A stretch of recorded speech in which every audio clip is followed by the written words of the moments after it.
Hello, I am Dennis Backlund, here to read my letter to the City Council regarding the project in historic preservation for the Bayside Cannery building in Palo Alto. I served on the city's Historic Resources Board for 4 years.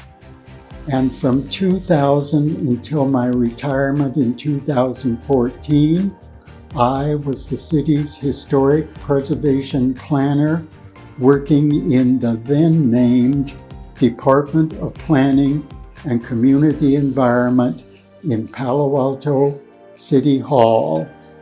Based on these 18 years of historic preservation experience, I have been able to review the Sobrato organization's proposed project for the former Bayside Cannery buildings in the Ventura area of Palo Alto with some understanding of the issues involved in the project.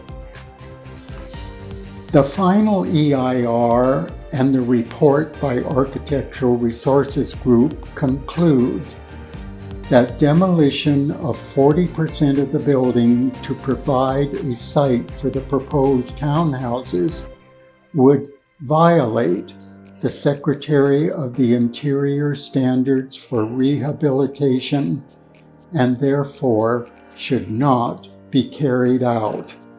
I recommend that the City Council support that conclusion.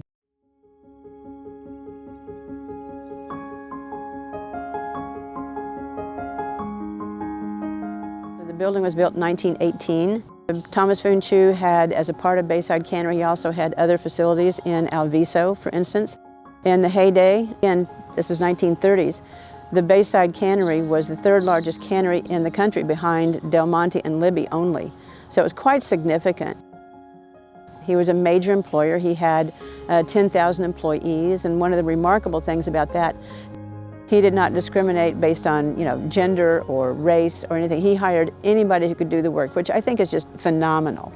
And he also provided housing for some of the employees as well. Heartwarming to hear that people were doing that in those days.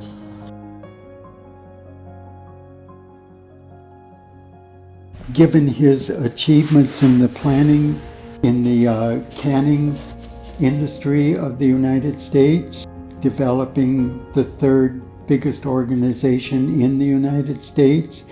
He was a business genius.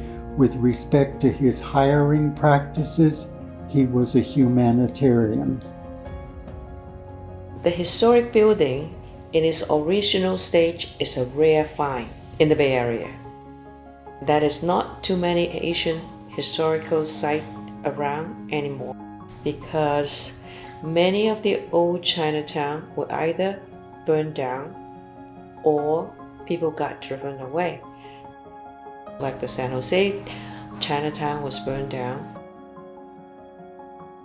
The Bayside Cannery is important to me.